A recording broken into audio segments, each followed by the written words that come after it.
कहानी शुरू होती है एक ब्रिटिश इकोलॉजिस्ट एडम हिचन्स से, जो अपनी पत्नी क्लेयर, अपने छोटे बच्चे फिन और अपने कुत्ते इगी के साथ आयरलैंड शिफ्ट हो रहा है। उनका नया घर एक जंगल के पास है जिसे जल्द ही काटा जाने वाला है और एडम वहां अपने रिसर्च के लिए जरूरी मटेरियल इकट्ठा करना चाहता है। जब क्लेयर नए घर की मरम्मत का काम शुरू करती है, एडम अपने बच्चे और कुत्ते के साथ जंगल एक्सप्लोर करने निकल पड़ता है। एक पेड़ के तने पर उसे एक काली चिपचिपी सी चीज स्लाइम दिखती है। वो उसे सैंपल के लिए स्क्रैप करने लगता है, लेकिन तभी उसे ध्यान आता है कि इगी बहुत दूर चला गया है। एडम उसे आवाज लगाता है, लेकिन इगी वापस नहीं आता। मजबूरी में एडम उसे फॉलो करता है और इसी बीच फिन का पैसिफायर एक नाले में गिर जाता है। जब वो इगी तक पहुंचता है तो देखता है कि इगी एक सुनसान स्ट्रक्चर के चारों ओर भौंक रहा है, जो जंगल के बीचों बीच बना हुआ है। उस ढांचे की दीवारें बनी हैं, लेकिन छत अधूरी है और अंदर जगह जगह मलबा बिखरा है। जमीन पर घास तक उग आई है, जिससे साफ पता चलता है कि यह कंस्ट्रक्शन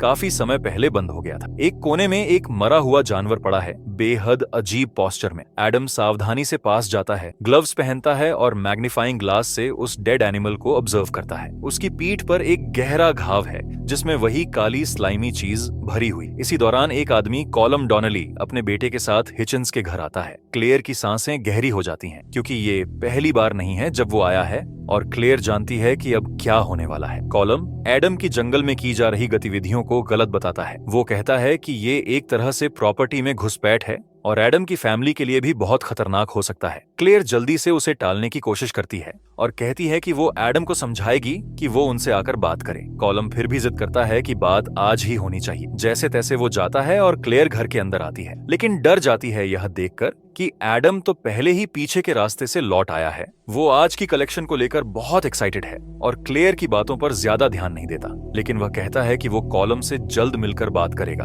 बाद में एडम माइक्रोस्कोप से सैंपल्स को देखता है और हैरान रह जाता है जब उसे दो सेल्स आपस में लड़ते दिखते हैं और दूसरा सेल पहले जैसे बिहेवियर अपनाने लगता है, जैसे कि वो किसी इन्फेक्शन से कंटेमिनेटेड हो गया हो। क्लेयर अपने बच्चे को सुला रही होती, तभी ऊपर से काला स्लाइम टपकने लगता है, सीधे बच्चे की चादर पर। क्लेयर एडम को बताती है कि छत से लीक हो रहा है और वो एटिक, ऊपर की मंजिल में जाकर चेक करे। एडम ऊपर जाता है, लेकिन वहां रिकॉर्ड्स की एक कलेक्शन देखकर डिस्ट्रैक्ट हो जाता है। वो ये नहीं देख पाता कि दीवार के कोने से काले बाल जैसे स्लाइम उग रहे हैं। वापस आकर वो क्लेयर को कहता है कि सब ठीक है, शायद बस नमी की वजह से लीक हो रहा है। फिर वो उसे एक पैरासिटिक फंगस कॉर्डिसेप्स की इमेज दिखाता है और एक्साइटेड होकर एक्सप्लेन करता है कि ये फंगस एक एंट के सिर में घुसकर उसके शरीर को कंट्रोल कर लेता है और कॉलोनी में स्पोर्स फैलाता है। क्लेयर को ये बात घिनौनी लगती है, लेकिन एडम को फंजी के बारे में बात करना इतना पसंद है कि उसका मूड कुछ और ही हो जाता है। थोड़ी ही देर में क्लेयर भी रोमांटिक हो जाती है, लेकिन तभी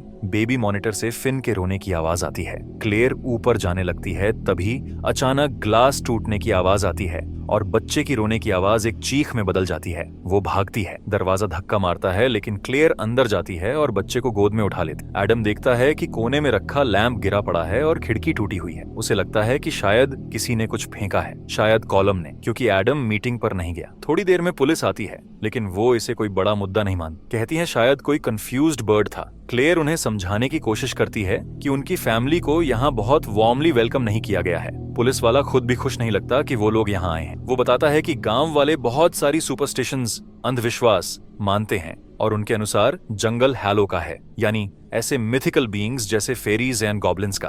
एडम इसे सुनकर सार्कास्टिकली आंखें घुमा देता है और पुलिसमैन की इंटेलिजेंस पर डाउट करता है, लेकिन कहता है कि उसे इन सब बातों पर भरोसा नहीं है। पुलिस वाला यह भी बताता है कि कॉलम की एक छोटी बेटी थी, कोरा, जो एक दिन जंगल में खो गई और कभी वापस नहीं आई। कॉलम अब भी मानता है कि उसे जंगल के प्राणियों ने उठा लिया। पुलिस के जाने के बाद एडम तय करता है कि वो कॉलम के खिलाफ सबूत इकट्ठा करेगा, क्योंकि उसे बर्ड थ्योरी पर यकीन नहीं। वो बैकयार्ड में खिड़की की फोटो ले रहा होता है, तभी झाड़ियों में कुछ आवाज सुनाई देती। वो कैमरा उस दिशा में करता है और फ्लैश मारता है। एक सेकंड के लिए एक अजीब सी आकृति दिखती है जिसकी ग्लोइंग आईज होती हैं। वो इतना ब्रीफ होता है कि एडम सोचता है कि शायद उसकी इमेजिनेशन थी। इगी की बिहेवियर उसे और परेशान करती है, जो शेड की तरफ भौंक रहा होता है। एडम पास जाता है और शेड के अंदर किसी इंसानी सिसकने जैसी आवाज सुनता है, लेकिन अंदर जाकर बस कचरे का ढेर पाता है। वो बाहर निकलता है, लेकिन उसके जाते ही शेड का दरवाजा अपने आप खुल जाता है और हमें अंदर से किसी ह्यूमन बेबी की हल्की सी रोने की आवाज सुनाई देती। अगले दिन एडम अपनी पत्नी से कहता है कि वो कॉलम से बात करेगा, पहले वो खिड़की ठीक करवा ले। क्लेयर घर पर इगी के साथ रहती है, जबकि एडम फिन को लेकर टाउन जाता है। घर की सफाई करते समय क्लेयर देखती है कि बच्चे की एक चादर पर काला स्लाइम इकट्ठा होकर किसी भयंकर फंगस जैसा बन गया है। उसे नहीं पता कि इगी फिर से झाड़ियों की तरफ देख रहा है और जंगल की ओर निकल गया है। इस दौरान एडम टाउन पहुंचता है और खिड़की एक ग्लेजियर थॉमस को देता है। थॉमस जानता है कि एडम क्या करता है और बिना हिचक सुपरनैचुरल क्रीचर्स की बात करने लगता है। उसके अनुसार वो बर्ड दरअसल हालो का मैनिफेस्टेशन है, जिसने एडम के घर में घुसपैठ की, जैसे जंगल में की थी। वो खिड़की ठीक करने को तैयार हो जाता है, लेकिन वॉर्न करता है कि बिना मेटल पार्ट के ये प्रोटेक्शन अधूरी रहे। इसी वक्त कॉलम और उसका बेटा क्लेयर के घर आ धमकते हैं। क्लेयर डर जाती है जब वो आदमी अचानक घर में होता है। बहुत गुस्से में कॉलम उसे चेतावनी न मानने का इल्जाम देता है और कहता है कि वो पागल नहीं है, जैसा क्लेयर सोचती है। क्लेयर लगभग रोने लगती है जब कॉलम अपनी जेब में हाथ डालता है, लेकिन वो बस एक पुरानी किताब देना चाहता है। वो किताब टेबल पर रखता है और बिना कुछ कहे चला जाता है। वापसी में एडम अपनी कार रोकता है एक गिरे हुए टॉय को उठाने के लिए, और तब उसका ध्यान रोड से हट जाता है। तभी वो ऑलमोस्ट कॉलम को टक्कर मार देता है, बट वो वक्त पर ब्रेक्स लगा लेता है। दोनों एक दूसरे को घूरते हैं और फिर एडम गाड़ी आगे बढ़ाता है। जैसे ही वो जंगल के रास्ते से गुजरता है, गाड़ी की म्यूजिक सिस्टम खराब होने लगती है, टेप फंस जाती है और डैशबोर्ड अजीब बिहेव करता है। गाड़ी कंट्रोल में नहीं रहती जब तक एडम जोर से ब्रेक नहीं मारता। धक्का लगते ही अभी अभी ठीक हुई खिड़की फिर से टूट जाती है और अब गाड़ी चालू नहीं हो रही। जैसे ही एडम कार का बोनट खोलता है,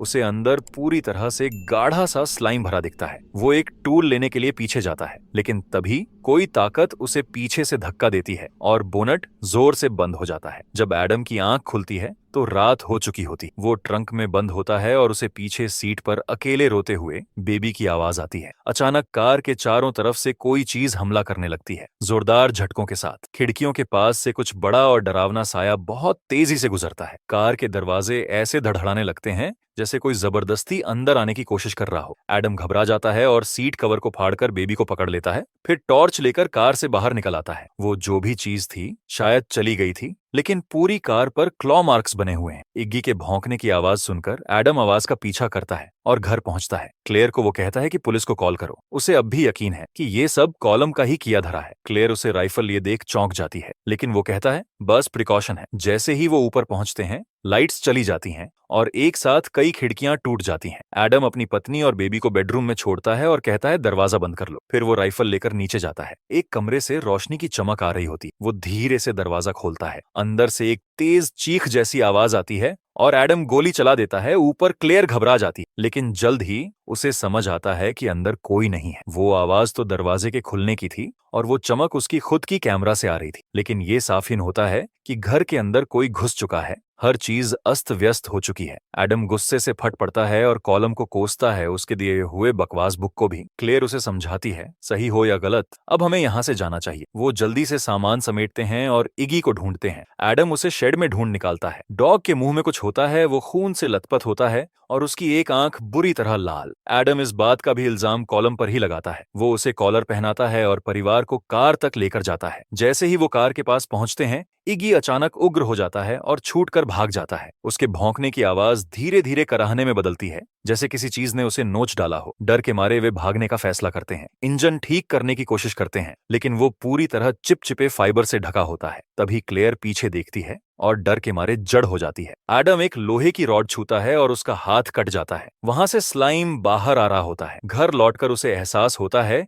कि लाइट अब उस पर भी असर कर रही है और शीशे में अपनी आंख देखकर समझ जाता है कि वो भी अब कंटामिनेट हो चुका है। वो क्लेयर से कुछ नहीं कहता, बस एक आई पैच पहन लेता है और क्लेयर से कहता है आयरन बीम्स खिड़कियों पर लगानी होंगी। क्लेयर पूछती है, तुम्हें इतना यकीन कैसे है कि ये काम करेगा? और नोटिस करती है कि एडम खुद कभी बीम्स को नहीं छूता। थोड़ी देर बाद क्लेयर खिड़की के उस पार एक मॉन्स्टर को देखती है, लेकिन वो अंदर नहीं आ पाता। एडम बताता है कि जनरेटर ज्यादा देर तक नहीं चलेगा। वो बेबी को एक कैबिनेट में रख देता है और बेबी मॉनिटर उसके पास छोड़ देता है। क्लेयर को ये आइडिया पसंद नहीं आता, लेकिन वो मान जाती। एडम हैलो पर लिखा हुआ पुराना बुक पढ़ने लगता है, जिसमें एक चैप्टर होता है फेक चाइल्ड पर। उधर क्लेयर घबरा जाती है। उसे बेबी दिख नहीं रहा होता और उसे एडम पर भी शक होने लगता है। वो धीरे से कैबिनेट खोलने जाती है और जैसे ही खोलती है एक भयंकर चीख उसके मुंह से निकलती है। वो क्रीचर कैबिनेट से बेबी को उठाकर ले जा रहा होता है। दीवारें जो स्लाइम से सड़ी हुई थीं, उसी में वो गायब हो जाता है। क्लेयर और एडम पैनिक में पूरे घर में फिन की रोती आवाज सुनते हैं